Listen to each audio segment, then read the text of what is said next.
Hi everyone, this is Abhinav from Phone Bunch and today we are unboxing the Samsung Galaxy J1 which is available for Rs 7200 from Amazon India, and this phone comes with a 4.3-inch WVGA display that's 800 by 480 pixels.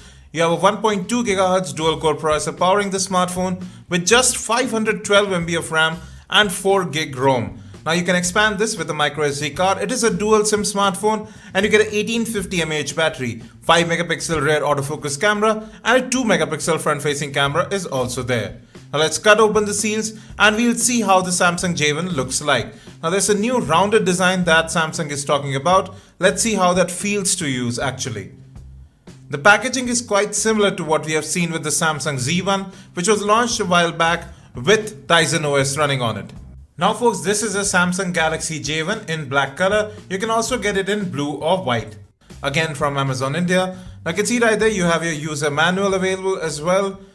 Then you have a white headset. Now we have seen the same headset with the Samsung Z1 and other cheaper Samsung alternatives. It does sound actually quite good. Now you do have something new here. It's a micro USB to USB data syncing and charging cable, which Samsung doesn't generally give in this price point.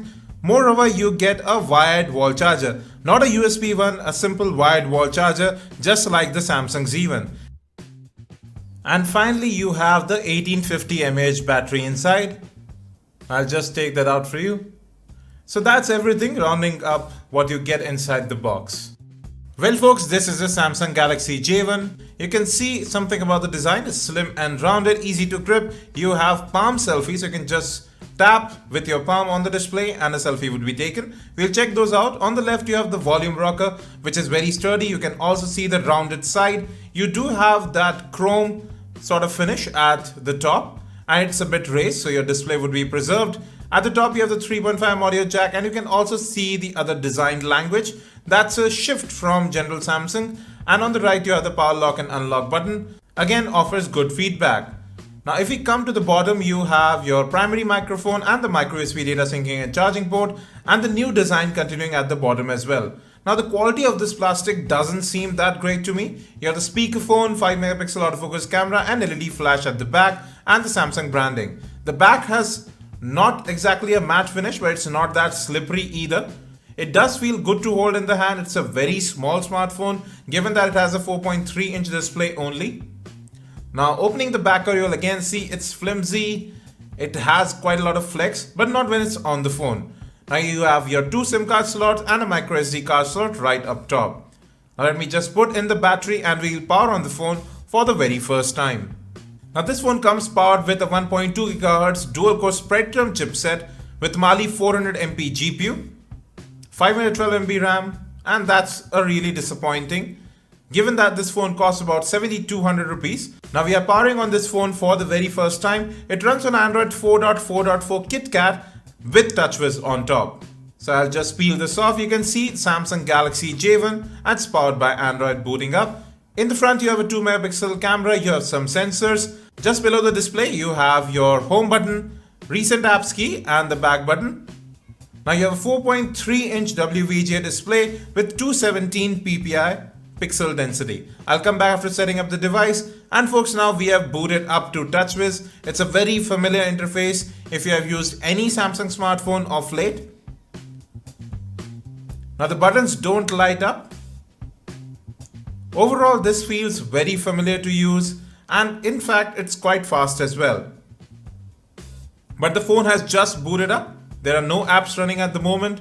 You can see right there it's running Android 4.4.4 KitKat right out of the box, but there is no word on whether it will be upgraded to Android Lollipop. You have about 2.5 gigs of available storage out of the 4 GB ROM, but you can expand that with a micro SD card. And you can see right there you have about 194 MB of RAM that's free right now just after the initial boot up.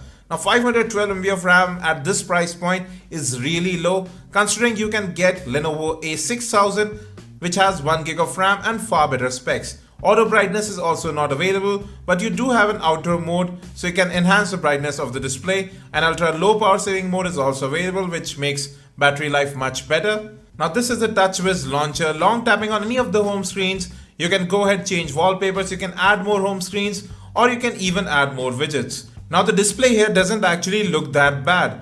It has bright colors and the viewing angles are not that bad either. They are wide.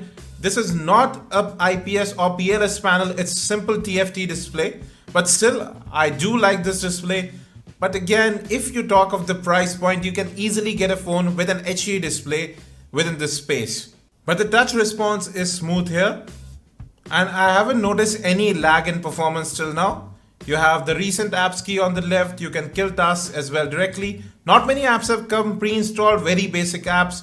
Not a lot of bloatware on this device, which is great to see, especially from Samsung. Now this is the default camera interface. You have several options available here like continuous shot, night mode is also there. You have tap to focus available as well.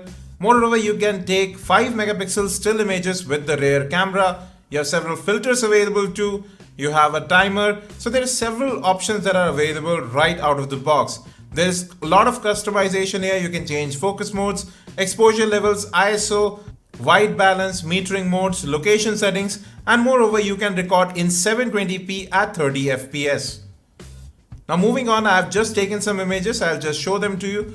Now there is a clear lack of color in these images, lack of saturation, but yes, the images do turn out to be in focus. We'll check out how this camera performs in our camera review as well.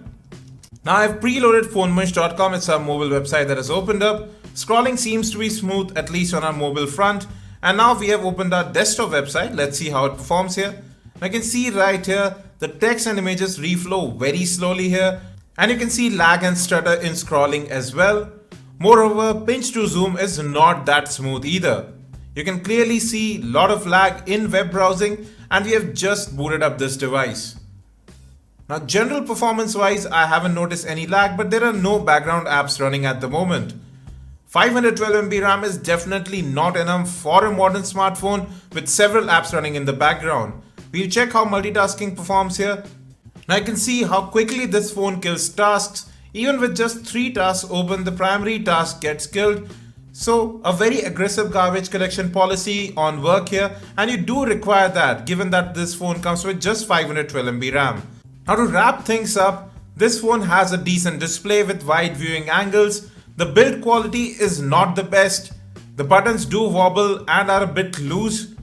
And given that this phone is made by Samsung, that is why we are actually giving this a look. If it was any other brand at this price and with these specs, we wouldn't even bother. Because many of you are actually going to buy this phone and later find out that it's not worth the price.